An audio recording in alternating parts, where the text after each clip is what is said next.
Okay, it is a beautiful Thanksgiving weekend. A little bit chilly, but we had 13 degrees. We've got my 2015 Aprilia RSV4, which I haven't really ridden much.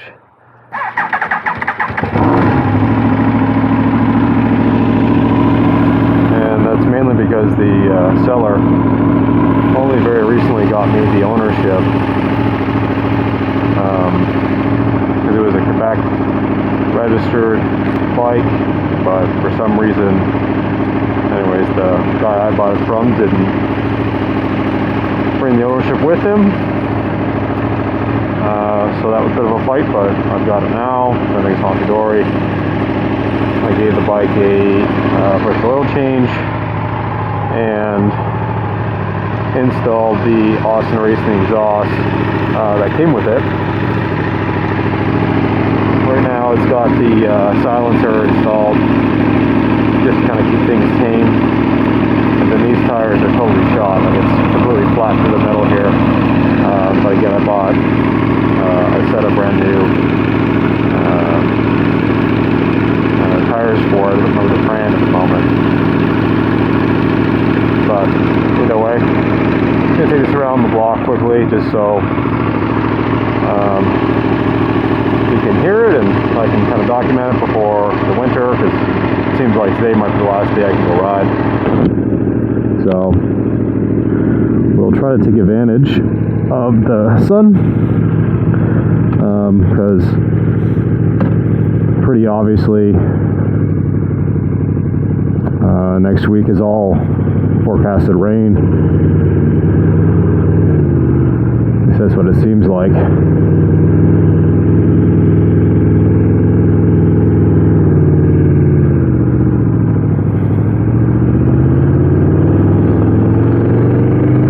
The riding position on this bike is really quite aggressive, but it's really narrow between the tanks, so right where you put your knees. So it makes the bike feel quite nimble and small, which is great because this is a,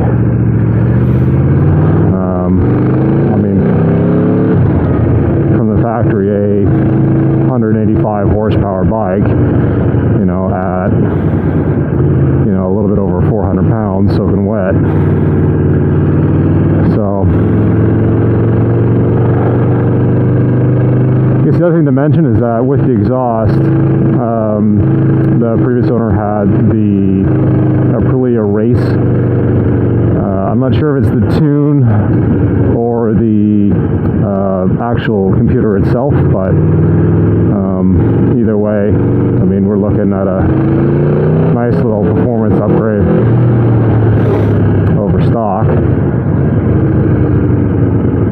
So we're probably in the 190 horsepower range on this bike, but I've not yet had to experience it because, again, with the issue with the ownership, this is literally the second time I've even taken it around the block.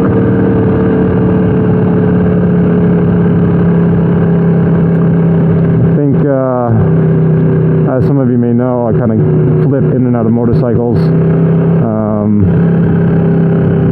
for profit, but also kind of to experience different bikes, and I actually use the money to pay for the hobby itself, so I'm kind of net positive on the bike experience.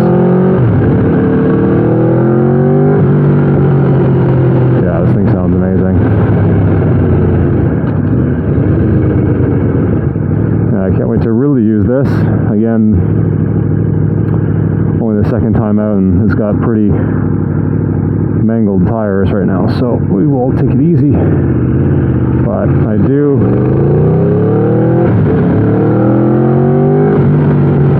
really appreciate how smooth the engine is.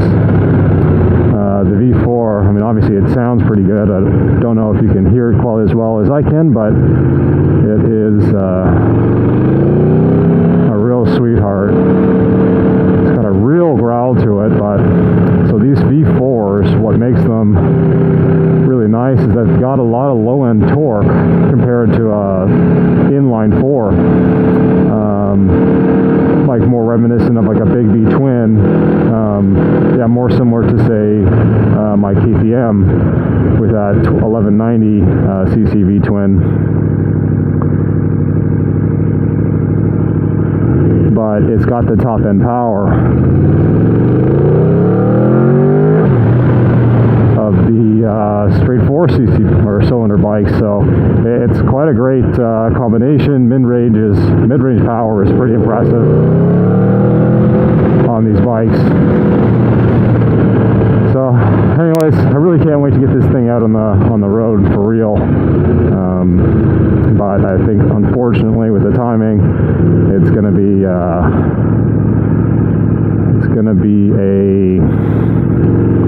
spring next season type of thing. Based on the timing, you can see all the leaves are falling here. It's Thanksgiving weekend. So what is really neat is this has all the electronic controls or nannies that the other bikes I've had previously don't have.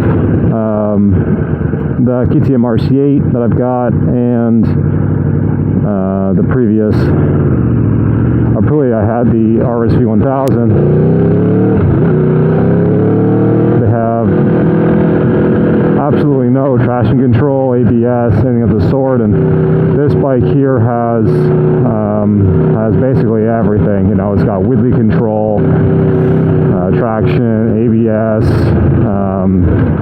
This thing also has the quick shifter, so that allows you to basically power shift full throttle, and it automatically, as long as you're over 4,000, just like that, it will grab the next gear.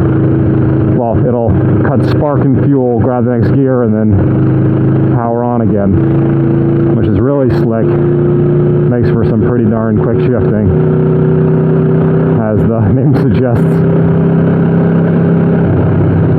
But yeah, there's a lot going on in this bike and a lot of customization you can do to make this you know, more manageable to ride. Because again, it's a 200 horsepower bike, so you can get yourself in a lot of trouble pretty easily. Like any other motorcycle. So again, here it goes, 4,000. That was the quick shift again.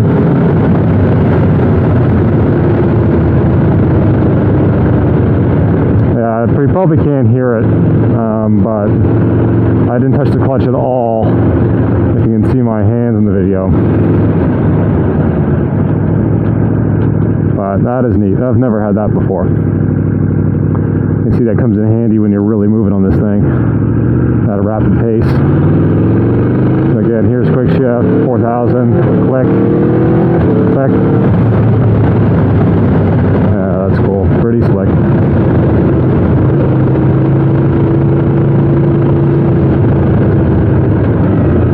Yeah, this might be the last good ride of the season. Should be pretty beautiful with these leaves turning and sun's out, and it looks like from here on, low teens in temperature during the day for highs, and rain is kind of what we're looking at from here.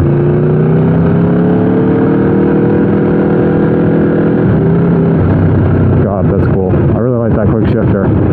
That's unique. And maybe not to more modern bikes, like this is 2015, so there's lots of more interesting tech out there that does this, I'm sure, just as well or better at this point from the other major manufacturers. But to me, this is definitely unique, because all my bikes up to this point have been very much kind of a manual experience.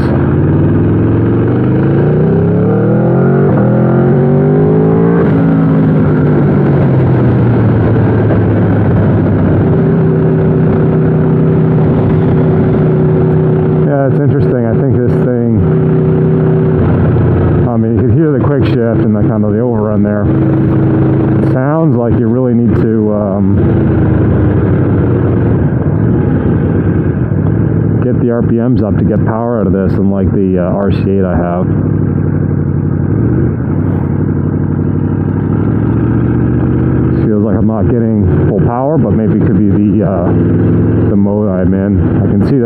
on traction level 8, which would limit, is the highest setting, so the most amount of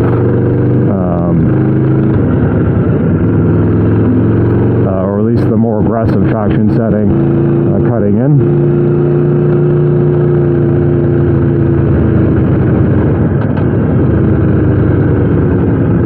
Which for today is fine. Bad tires and cool weather. It's kind of a recipe for a nice little spill if we're being a little bit too crazy, but at least we got a quick ride in here, documented before the winter. I will catch you guys on the other side. I'm going to take out the KTM for a longer ride now.